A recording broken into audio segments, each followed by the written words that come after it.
Mabel Rose Thompson here. I'm 104 years old.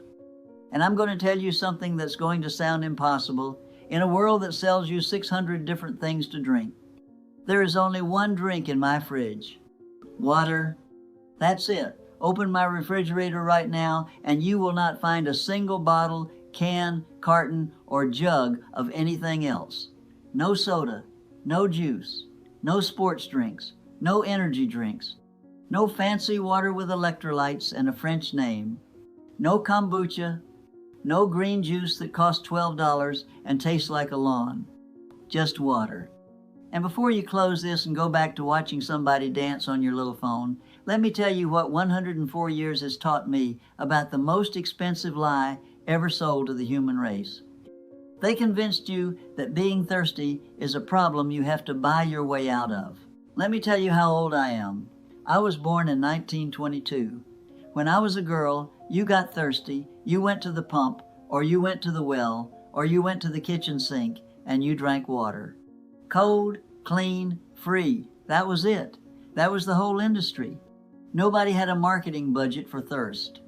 Then somewhere along the way, some clever man in a suit figured out he could take water, add sugar and color and bubbles, put it in a pretty can, and sell it back to you for $1.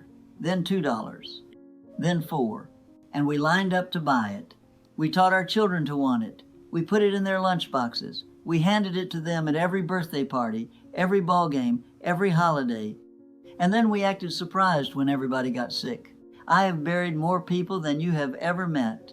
Friends, neighbors, 2 husbands worth of in-laws, a whole congregation's worth of good people.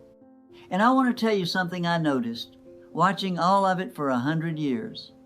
The ones who drank their lives out of a can went first.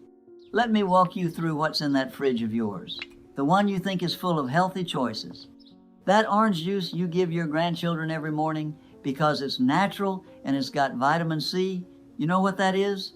It's a glass of sugar with the fiber stripped out, the orange, the real orange, the whole fruit. God put the sugar inside a package, pulp, skin, fiber, all of it together, so your body takes it slow. But we squeezed all the sugar out and threw the rest away, and now you're drinking 8 oranges worth of sugar in 30 seconds and calling it breakfast. That diet soda you switched to because you were being good. You traded sugar for chemicals you can't pronounce, invented in a laboratory by men who never drank the stuff themselves. I watched a whole generation drink that poison thinking they were saving themselves. They were just dying slower and paying more for the privilege. Those sports drinks, bright blue, bright red, bright colors that don't exist anywhere in nature, they sell those to children who ran around for 20 minutes. Honey, a child who runs around for 20 minutes needs water and a nap, not a bottle of dyed sugar with a famous athlete's face on it. The energy drinks. Lord, the energy drinks.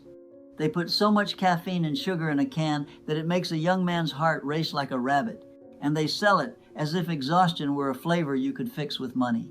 You're not tired because you're missing a drink.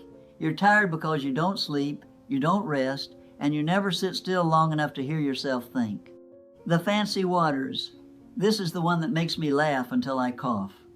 They take water, the thing that falls out of the sky for free, and they put it in a beautiful bottle and tell you this water is special, this water has a pH, this water came from a glacier, this water will make you a better person.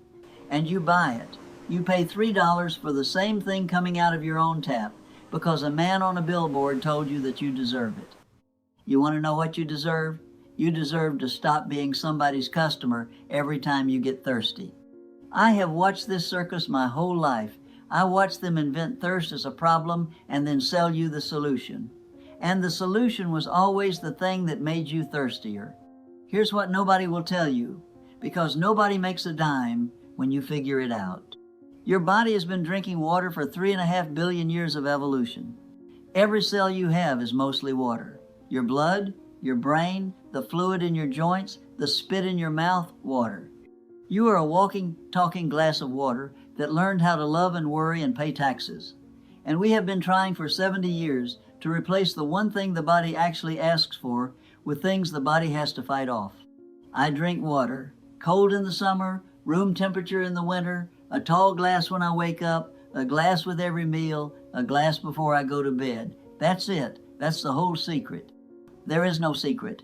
And before somebody writes me an angry message, yes, I drink my milk too. Fresh, with my meals, then it's gone. But the thing that lives in my fridge, the only thing that's always there, day in and day out, the drink I have built my whole long life on, is water. People ask me, Mabel, isn't that boring? You know what's boring? 12 medications. Boring is a dialysis chair 3 times a week.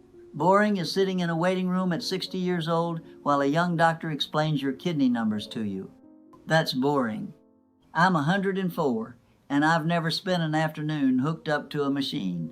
I'll take my boring water. Now let me tell you about my friend George. George lived 3 doors down from me for 40 years. Good man. And George drank a soda with every meal his whole life. Breakfast, lunch, dinner. A cold bottle of that brown sugar water every single day for 60 years. He used to laugh at me. Mabel, he'd say, you and your water, live a little. George lost both his legs to the sugar before he died. Diabetes took them one at a time. And I sat with him at the end, and he held my hand and he said, you know what I think about Mabel? All that money, all those years, I drank a swimming pool of that stuff, and it took my legs. George was 79. I was at his funeral. I drove there. I drove myself. I'm not telling you that to be cruel. I'm telling you because George was the kindest man I ever knew, and the world sold him a slow poison with a smile. And he believed them, because everybody believed them. It wasn't George's fault. It's just what we were all handed. But you don't have to keep drinking it just because it's what you were handed. Here's the part that's bigger than water. Stay with me, because this is the part that actually matters. When you simplify what you drink, you simplify your life. I don't stand in a store staring at a cooler with 200 choices, feeling that little knot of worry about which one is healthy this year, because they change their minds every year. I don't waste money. I don't waste thought. I get thirsty, I drink water, I move on with my day. That space, that quiet, that freedom from being sold to every minute of every day, that's worth more than any drink in any can. You people now, you're drowning in choices. 600 kinds of drink, 600 kinds of cereal, a phone full of people telling you what to want. And you are more tired, more confused, and more unhealthy than any generation that ever lived. You know why? Because somebody figured out that a confused person buys more than a peaceful one. I am 104 years old, and I am at peace. And let me tell you, peace is the one thing they have never once managed to sell me. Now I'm going to tell you something, and it's not about water at all. The water is only half of it. You can drink nothing but clean water every day of your life, and if your heart is full of poison, it won't save you. I knew a man named Walter, drank only water, ate clean, walked every morning, did everything right by every measure anybody could name, dead at 68.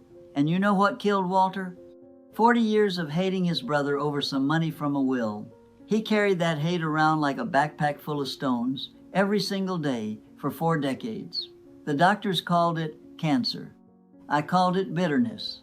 The cancer was just how it finally got out. You can't drink your way to a long life if you're poisoning yourself from the inside with everything you refuse to forgive. So let me give you the whole recipe, since I'm here and I have your attention and I don't know how many more of these I get to make. Drink water, real water. Stop letting strangers sell you your own thirst. But also forgive somebody today. Not because they earned it, because you deserve to set the weight down. I forgave my mother years ago, and she was a hard, cold woman, and forgiving her didn't change one single thing about what she did, but it changed everything about what I was carrying. I got lighter. I got free.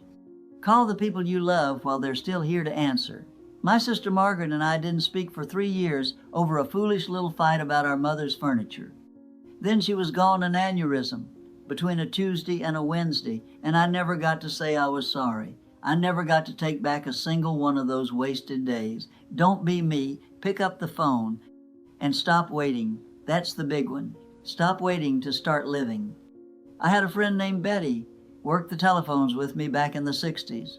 Always going to retire to the coast someday, going to open a little bakery, going to make pies. Just 10 more years, Mabel, she'd say. Then I'll start living. Betty died at 62, 2 years before she was going to start. Never made the pies, never saw the coast, spent 40 years waiting for a someday that doesn't exist. There is no someday.